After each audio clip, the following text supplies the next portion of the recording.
Welcome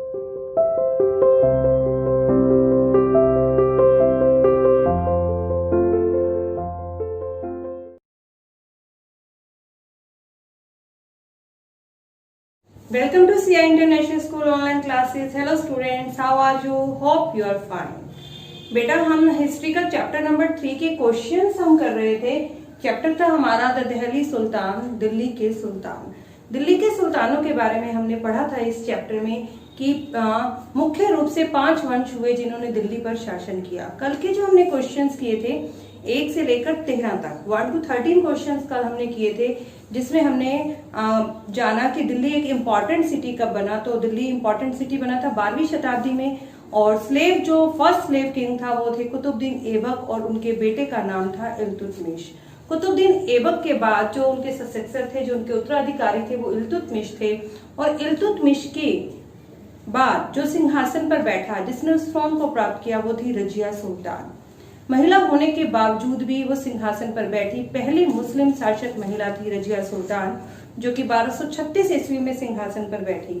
अपने सभी भाइयों में से वो सबसे ज्यादा इंटेलिजेंट थी, सबसे ज्यादा काबिल थी, इसी कारण वो सिंहासन पर बैठी 1236 ईस्वी में। लेकिन उस समय में जो बाकी के मंत्री थे वो उसको एक शासक के रूप में स्वीकार नहीं कर रहे थे, क्योंकि वो एक महिला थी। इसी विरोध के चलते 1240 ईस्वी में उन्हें सिंहासन से हटा दिया गया। इन सब के बारे में हमने पढ़ा। हमने टोकन करेंसी के बारे में भी पढ़ा कि टोकन करेंसी चलाई थी मोहम्मद तुगलक ने, और मोहम्मद तुगलक ने ये टोकन करेंसी चलाकर एक बहुत बड़ी मूर्खता की, क्योंकि लोगों ने सोने चांदी के सिक्के सेव कर कर सारा राज्य को जितना भी कर देना था वो तांबे के सिक्कों में दिया। और जब सुल्तान ने उस टोकन करेंसी को वापस लिया तो भी उन्हें लोगों से उन्होंने तांबे के सिक्के लिए और बदले में उन्हें सोने और चांदी के सिक्के दिए, जिससे कि सुल्तान का राजकोष था वो बिल्कुल खाली हो गया। तो बेटा इसके नेक्स्ट जो क्वेश्चंस हैं वो हम आज करते हैं। चलिए, question number 14। According to the circle of justice, why was it important for the military commanders to keep the interest for the peasantry in mind. तो बेटा इस क्वेश्चन में कह रहा है सर्कल ऑफ जस्टिस कि न्याय चक्र के अनुसार जो वहाँ के मिलिट्री कमांडर्स थे उनके लिए क्यों ज़रूरी था कि वो किसानों के हितों की सुरक्षा करें, कि किसानों के हितों का ध्यान रखें, उनके लिए क्यों ज़रूरी था। देखिए बेटा, ड्यूरिंग दैट पीरियड, उस समय में agriculture was the only source of income. जो खेती थी, जो कृषि थी, वही इनकम का एकमात्र साधन था। मतलब राजा को अपने राज्य से जितनी भी इनकम प्राप्त होती थी वो खेती से ही होती थी, एकमात्र जो स्रोत था वो यही था। Peasantry was the backbone of the kingdom, और जो खेती थी और जो किसान थे वो राज्य की रीढ़ की हड्डी थे, साम्राज्य की। जिस प्रकार हमारा शरीर रीढ़ की हड्डी के बिना खड़ा नहीं रह सकता, उसी तरीके से किसानों के बिना साम्राज्य का भी स्थिर रहना बहुत ही मुश्किल था, क्योंकि वो उनकी इनकम के सोर्स थे। The soldiers got the salary which came out of his revenue, और सोल्जर्स जो सैनिक जो अपना वेतन प्राप्त करते थे वो भी which came out of his revenue, वो भी उनसे प्राप्त राजस्व से ही आता था। मतलब जो किसानों से जो रेवेन्यू प्राप्त किया जाता था उसी से ही जो वहाँ के सोल्जर्स थे उनको सैलरी दी जाती थी। Hence it was necessary to keep the peasants prosperous and happy. अतः इसलिए ये आवश्यक था कि किसानों को खुश रखा जाए ताकि वो प्रगति कर सके। ठीक है, आगे देखिए question number 15। What is meant by the internal and the external frontier of the सल्तनत? कि इंटरनल भीतरी सीमा और बाहरी सीमा, सल्तनत की भीतरी और बाहरी सीमा से आप क्या समझते हैं? तो देखिए बेटा, इंटरनल फ्रंटियर ऑफ सल्तनत, सल्तनत की भीतरी सीमा, the land adjacent to the city और port that supply it with goods and services. कि सल्तनत की जो इंटरनल फ्रंटियर है उससे क्या अभिप्राय है हमारा? जो वह क्षेत्र जो गैरिसन शहरों के आसपास बसे थे और उनके लिए वस्तुओं और सेवाओं की आपूर्ति करते थे। मतलब जो सैनिकों के रहने के लिए जो जगह बनाई गई थी उसके जो पास के क्षेत्र थे जहाँ से सैनिकों के खाने पीने का या उनकी ज़रूरत का सभी सामान मिल जाता था, वो क्या था? Internal frontier. आगे देखिए, एक्सटर्नल फ्रंटियर ऑफ द सल्तनत मीन्स गैरिसन शहरों की पृष्ठभूमि से जो दूर की जगह थी, मतलब एरिया बियॉन्ड द हिंटरलैंड, जो एरिया हिंटरलैंड से दूर थे, area beyond the hinterland of the garrison town, मतलब जो गैरिसन शहरों की पृष्ठभूमि से दूर के प्रदेश थे, उन्हें हम एक्सटर्नल फ्रंटियर कहते हैं।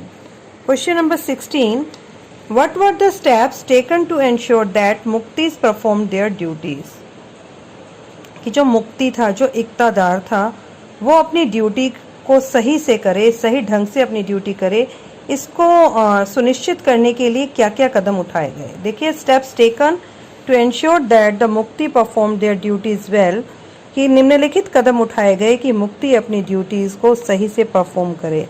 फर्स्ट क्या है, their office was not inheritable, कि जो मुक्ति का पद था वो इनहेरिटेबल नहीं था, मतलब वंशानुगत नहीं था, मतलब ये जो पद था, ये जो स्थान था, पिता के बाद पुत्र को नहीं मिलता था। नंबर 2, they were assigned इक्ता for a short period of time before being shifted, उन्हें एक इक्ता में कुछ समय के लिए ही, एक इक्ता उन्हें कुछ समय के लिए ही दी जाती थी और उसके बाद उनका उस इक्ता से ट्रांसफ़र कर दिया जाता था, मतलब थोड़े समय के लिए उन्हें वहाँ नियुक्त किया जाता था मुक्ति के रूप में या इक्तादार के रूप में, उसके बाद उनका ट्रांसफ़र कर दिया जाता था, क्योंकि सुल्तान को ये लगता था कि कहीं वो वहाँ पर अपनी पावर को बढ़ाकर राजा के विरुद्ध विद्रोह ना करे। Number 3, accountant were appointed by the state, और राज्य के द्वारा अकाउंटेंट्स को नियुक्त किया गया, लेखा अधिकारियों को नियुक्त किया गया, to check the amount of revenue, जितना भी कर प्राप्त किया जाता था उसको चेक करने के लिए, कलेक्टेड बाय द मुक्ति, जो मुक्ति कलेक्ट करता था, कि मुक्ति कितना कलेक्ट कर रहा है उसका पूरा लेखा जोखा रखने के लिए अकाउंटेंट की नियुक्ति की गई राज्य के द्वारा। Number 4, care was taken that मुक्ति collected only the taxes prescribed by the state, और ये भी ध्यान रखा जाता था कि मुक्ति उतना ही टैक्स कलेक्ट करे जितना कि राज्य के द्वारा प्रिस्क्राइब किया गया है या राज्य के द्वारा निर्धारित किया गया है, मतलब राज्य ने जितना कर निश्चित किया है उससे ज्यादा कर मुक्ति नहीं ले सकता था।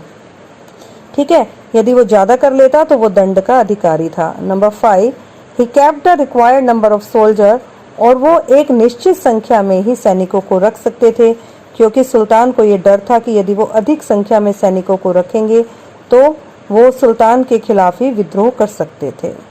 Question number 17, what was the impact of Mongol inventions on the Delhi सल्तनत, कि मंगोल के आक्रमणों का, इन्वेंशंस मतलब आक्रमण, मंगोलों के आक्रमण का दिल्ली सल्तनत पर क्या प्रभाव पड़ा, ये बताना है हमने। आंसर देखिए, Mongol invasions posed a big administrative challenge for the Delhi सल्तनत, मंगोलों के आक्रमण ने दिल्ली सल्तनत के प्रशासन के लिए एक बहुत बड़ी चुनौती खड़ी की। अकॉर्डिंगली, जिसके अनुसार दिल्ली सल्तनत mobilised a large standing army इन दिल्ली, जिसके अनुसार जो दिल्ली के सल्तनत थी उसने एक बहुत बड़ी आर्मी को दिल्ली में स्थगित किया या दिल्ली में एक बहुत बड़ी सेना खड़ी कर दी। Further Alauddin Khilji constructed a garrison town, और उसके बाद जो अलाउद्दीन खिलजी थे उन्होंने एक नया गैरिसन शहर बसाया at Siri for his soldier, जिसका नाम सिरी था, फॉर हिज सोल्जर्स, अपने सैनिकों के लिए। He imposed tax on land to feed the army at the rate of 50% of peasants yield, और उसके अलावा उन्होंने टैक्स ऑन लैंड, जमीन पर, he imposed a tax on land to feed the army, कि अपनी सेना का पेट भरने के लिए उन्होंने जमीन पर कर लगाया, और कैसी जमीन पर भी कैसा कर, किसानों की उपज का आधा भाग, किसानों की उपज जितना भी किसान प्रोडक्शन करते थे उसका आधा भाग उन्हें कर के रूप में दिया जाता था, जिससे कि सैनिकों का पेट भरा जाता था। ही बिगेन टू पे द सोल्जर्स इन कैश, और उसके अलावा उन्होंने जो सैनिकों को जो वेतन दिया जाता था वो भी नकद में देना शुरू कर दिया।